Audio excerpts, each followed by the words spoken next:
Mga kapatid, ang humiliya po ngayong araw ng Sabado pong ito ay hango po sa babasahin kong ito. Juan, Kapitulo 1, versikulo 45 hanggang 51. Ang pagkatawag kina Felipe at Nathaniel. Nakita ni Felipe si Nathaniel at sinabi niya dito, natagpuan na namin ang tinutukoy ni Moises sa kanyang isinulat sa aklat ng kautusan at gayon din ng mga propeta. Siya ay si Jesus na taga Nazaret na anak ni Jose. May mabuti bang maaaring magmula sa Nazaret? Tanong ni Nathaniel. Sumagot si Felipe, halika't tingnan mo.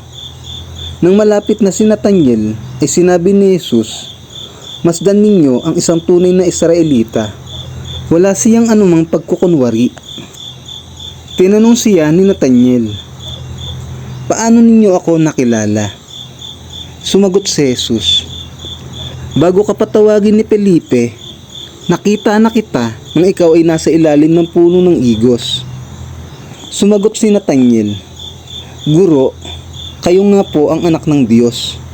Kayo ang hari ng Israel.